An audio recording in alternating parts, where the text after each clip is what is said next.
Chaque jour, Charles et Carole vous présentent la leçon de l'école du sabbat.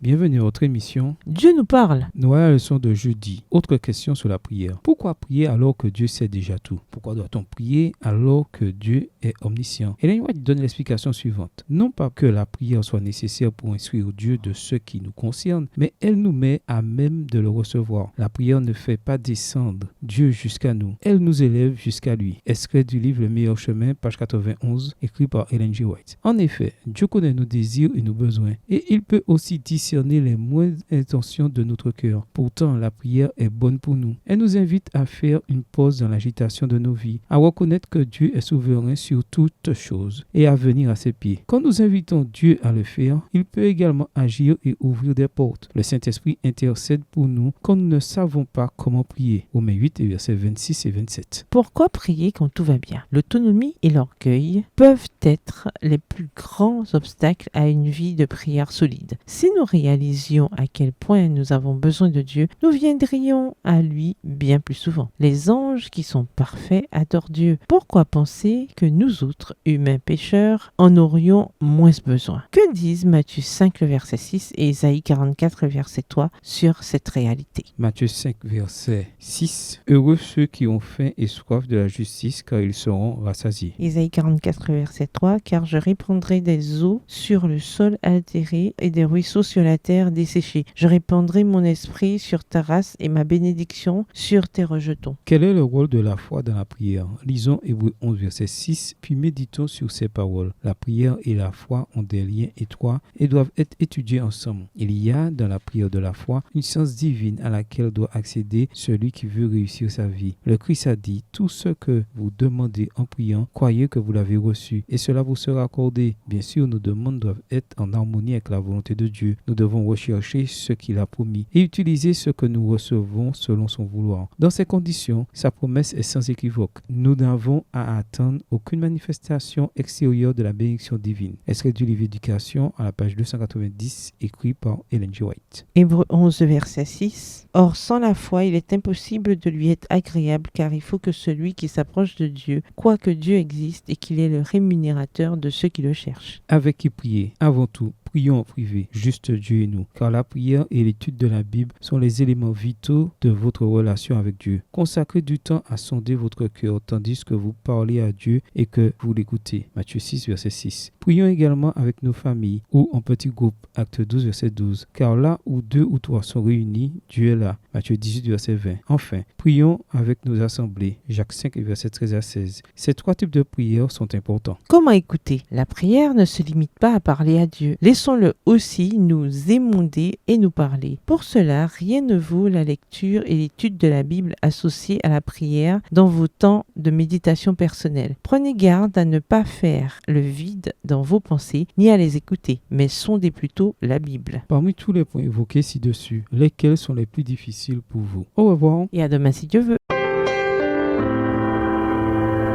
Dieu nous parle.